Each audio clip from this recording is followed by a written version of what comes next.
أعوذ بالله من الشيطان الرجيم. بسم الله الرحمن الرحيم. ولقد يسرنا القرآن للذكر فهل من مدكر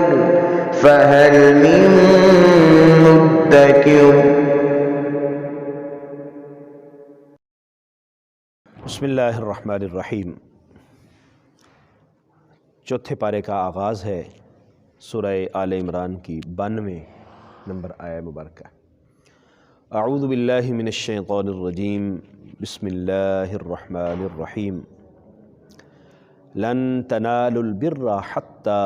تنفقوا مما تحبون وما تنفقوا من شيء فإن الله به علیم۔ اس آیہ مبارکہ میں اللہ تعالیٰ نے خرچ کرنے سے متعلقہ ہماری رہنمائی فرمائی ہے۔ عام طور پر ہم اللہ کے راستے میں پیسہ خرچ کرتے ہیں، کوئی چیز لے کر صدقہ و خیرات کر دیتے ہیں۔ فرمایا اس میں جو ایک اہم چیز اور بنیادی اصول یاد رکھنے کا ہے وہ یہ ہے کہ ایک نیکی کا اعلیٰ درجہ ہے، کامل اور اکمل طور پر اس کا اجر و ثواب ہے، وہ تو اس وقت انسان کو ملے گا جب وہ اپنی پسندیدہ چیز خرچ کرے گا۔ ویسے کوئی بھی چیز خرچ کرے اس کا اجر ہے، اس کا ثواب ہے، جس طرح کہ ہم اپنی غیر ضروری اشیاء جو ہمارے پاس ضرورت والی نہیں رہتی ہم اس کو دے دیتے ہیں، یا بعض اوقات استعمال شدہ اشیاء دے دیتے ہیں، تو ان کا بھی اجر ہے، ان کا بھی ثواب بہرحال ہے، لیکن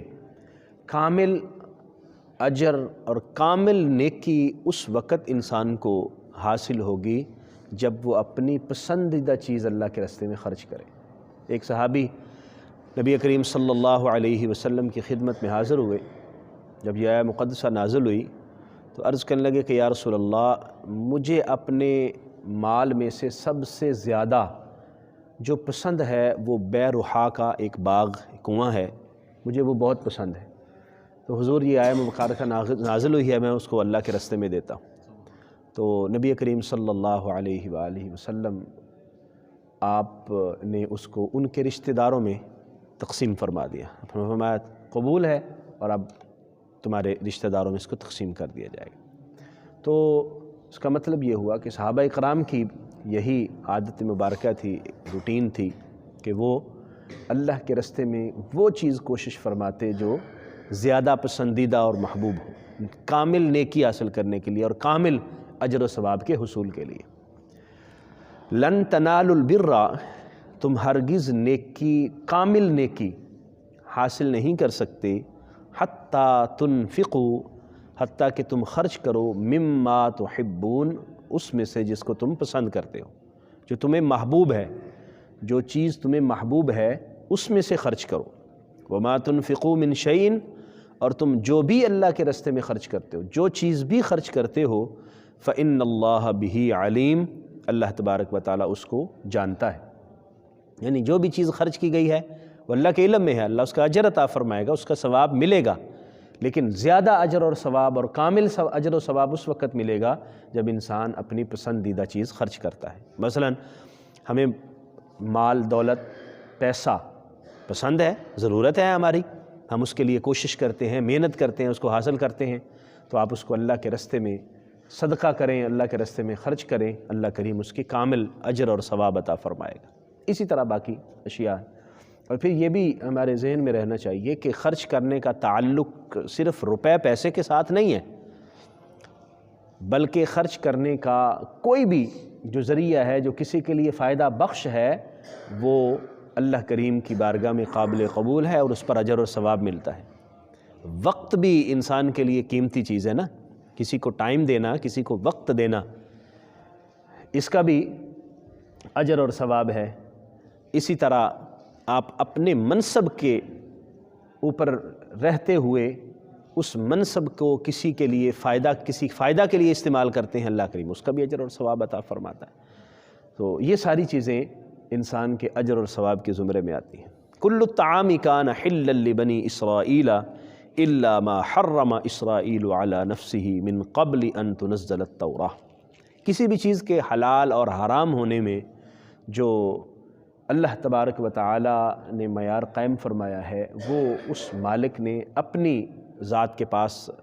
یہ اختیار رکھا ہے کہ کسی بھی چیز کو حلال کیا جائے، کسی بھی چیز کو حرام کیا جائے، یا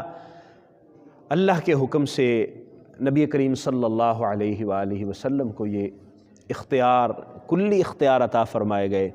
آپ جس چیز کو چاہیں حلال فرما دیں، جس چیز کو چاہے حرام فرما دیں۔ کسی بھی انسان کے لیے یہ جائز نہیں ہے کہ وہ اپنی مرضی سے کوئی چیز حلال کرتا رہے، اپنی مرضی سے کوئی چیز حرام کرتا رہے۔ ہاں، اپنے لیے وہ کوئی چیز منع کر سکتا ہے کہ یہ چیز میں اپنے لیے استعمال نہیں کروں گا، لیکن پھر بھی اپنے اوپر حرام کرنے کی ممانعت ہے۔ بعض چیزیں ہم ڈاکٹر کے مشورے سے یا کسی بیماری کی وجہ سے اس کو اپنے لیے منع کر لیتے ہیں اور اس کو استعمال نہیں کرتے، وہ ایک علیحدہ سے چیز ہے۔ لیکن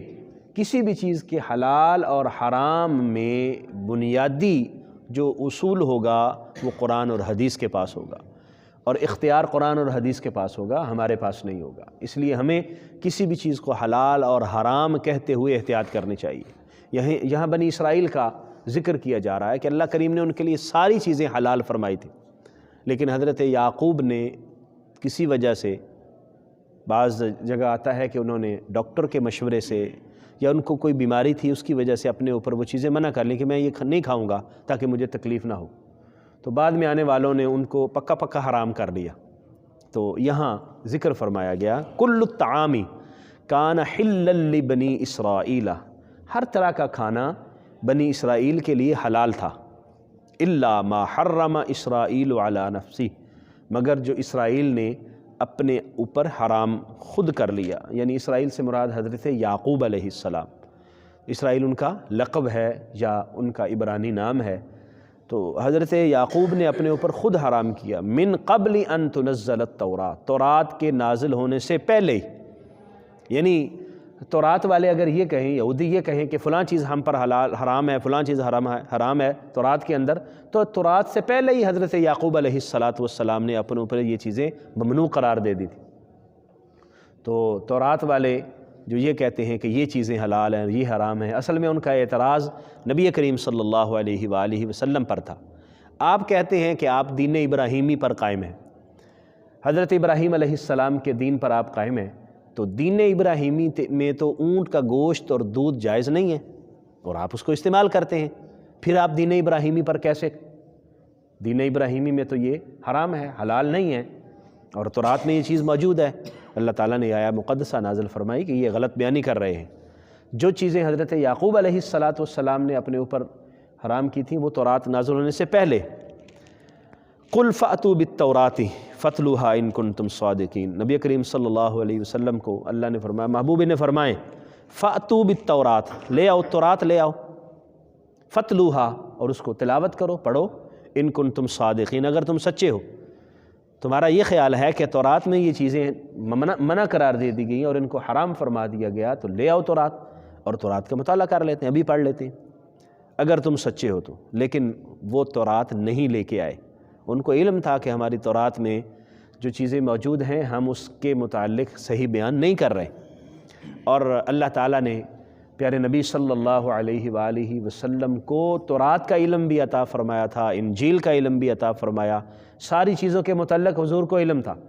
اور حضور علیہ السلام جب بھی انہیں فرماتے کہ تمہارے کتاب میں تو یہ لکھا ہوا ہے لے آؤ، تو ان کو محسوس ہوتا کہ یہ ساری چیزوں کا علم تو پہلے ہی رکھتے ہیں، تو وہ پھر کنی کتراتے تھے۔ تو یہاں بھی اسی طرح ہوا، فَمَنِ افْتَرَىٰ عَلَى اللَّهِ الْكَاذِبَ مِن بَعْدِ ذَلِكَ، پس جس شخص نے اللہ پر جھوٹ باندھا اس کے بعد، اللہ تبارک و تعالیٰ کے بارے میں غلط بیانی سے کام لیا، جھوٹ بولا کہ اللہ نے یہ کہا ہے، اللہ نے یہ حرام کیا ہے، اللہ نے یہ حلال کیا ہے، اور جھوٹ باندھ کے اللہ کی طرف اس کی نسبت کرتا رہا، فَأُولَٰئِكَ هُمُ الظَّالِمُونَ، تو یہ لوگ جو ہے وہ ظالم ہیں۔ اپنی جانوں پر ظلم کر رہے ہیں، اللہ کی طرف جھوٹ کی نسبت کر رہے ہیں۔ اللہ کی طرف جھوٹ کی نسبت کرنا، نبی کریم صلی اللہ علیہ وسلم کی طرف جھوٹ کی نسبت کرنا، یہ گناہ ہے، گناہ کبیرہ، بلکہ ایمان کے ضائع ہونے کا خدشہ ہے۔ میرے آقا کریم صلی اللہ علیہ وسلم نے فرمایا کہ جس شخص نے اپنی رائے سے قرآن میں کوئی بات کہی، یعنی اپنی مرضی سے اس کو غلط معانی پہنائے، وہ اپنا ٹھکانہ جہنم بنا لے۔ اسی طرح ایک روایت میں یہ بھی الفاظ ہیں، من کذب علی متعمدا فلیتبوأ مقعدہ من النار۔ حضور نے فرمایا جس نے میری طرف جھوٹ کی نسبت کی، جان بوجھ کر جھوٹ کی نسبت کی، وہ اپنا ٹھکانہ جہنم میں بنا لے۔ اس وجہ سے ہمیں یہ احتیاط کرنی چاہیے، قرآن اور حدیث کو خاص طور پر کوٹ کرتے ہوئے ہمیں کنفرم ہونا چاہیے کہ واقعتاً یہ قرآن ہے، واقعتاً یہ حدیث ہے۔ اور خاص طور پر آج کے اس دور میں ہمارے پاس کوئی آیت آتی ہے موبائل میں، واٹس ایپ میں، یا فیس بک پہ، یا کسی اور سوشل میڈیا کے مین میں، تو ہم اس کو تصدیق کیے بغیر بعض اوقات آگے شیئر کر دیتے ہیں، اور کئی مرتبہ ایسا ہوتا ہے کہ وہ قرآن یا حدیث نہیں ہوتی۔ مثلا ابھی رجب شروع ہے، رمضان آنے والا ہے، مجھے تو ایک مہینہ پہلے ایک میسج بھی آ گیا تھا کہ رمضان المبارک جو ہے وہ اتنی دیر کے بعد آنے والا ہے، اور جس نے سب سے پہلے رمضان کے آنے کی خوشخبری دی، اللہ نے جنت اس پر واجب کر دی۔ حضور صلی اللہ علیہ وسلم نے فرمایا، حالانکہ ایسی کوئی حدیث نہیں ہے، نبی کریم صلی اللہ علیہ وسلم کی کسی روایت میں یہ نہیں ہے کہ رمضان المبارک آنے کی جس نے خوشخبری دی اس کے لیے جنت واجب ہو گئی۔ تو یہ بظاہر دیکھنے کو بڑا میٹھا میٹھا میسج لگتا ہے اور بڑا اچھا لگتا ہے، اور ہم اس کو آگے روایت کر دیتے ہیں، یعنی آگے اس کو فارورڈ کر دیتے ہیں۔ سو احتیاط کرنی چاہیے، کہیں اللہ نہ کرے ہمارا بھی شمار ان لوگوں میں نہ ہو جائے کہ جو اللہ پر جھوٹ مانتے ہیں یا نبی کریم صلی اللہ علیہ وسلم پر جھوٹ مانتے ہیں۔ قل صدق اللہ، آپ فرما دیجیے اللہ تعالیٰ نے سچ بولا ہے، اللہ نے سچ فرمایا ہے۔ فاتبعوا ملت ابراہیم حنیفا، تو سو تم حضرت ابراہیم کی ملت، حضرت ابراہیم جو ہر باطل سے کٹے ہوئے تھے، ہر باطل سے دور تھے، ان کے طریقہ کار کی اتباع کرو۔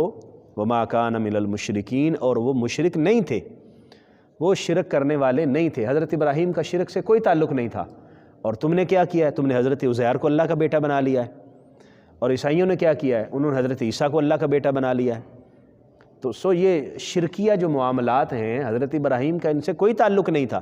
اور تم سارے کہتے ہو کہ ہم حضرت ابراہیم کی ملت کے پیروکار ہیں، ہم حضرت ابراہیم کے دین پر کاربند ہیں۔ تو اگر حضرت ابراہیم کے دین پر کاربند ہیں تو حضرت ابراہیم ان ساری باطل چیزوں سے دور تھے اور ان ساری غلط چیزوں سے کٹے ہوئے تھے، سو تم بھی اپنے آپ کو شرک سے دور کرو اور ان گناہوں سے اپنے آپ کو بچاؤ۔ ان آیات مقدسہ سے ہمیں یہ علم ہوا کہ ہم اللہ کے رستے میں اپنی پسندیدہ چیزوں کو خرچ کرنے کی کوشش کریں، کامل نیکی پھر ہمیں حاصل ہوگی۔ اور اس کے ساتھ ساتھ کسی بھی چیز کو حلال اور کسی بھی چیز کو حرام اپنی مرضی سے نہ کریں، یہ اللہ اور اس کے رسول صلی اللہ علیہ وسلم کا اختیار ہے، اور اس حوالے سے بہت محتاط ہو کر بات کیجئے، بہت محتاط ہو کر کسی کو کوئی مسئلہ بتائیے، اور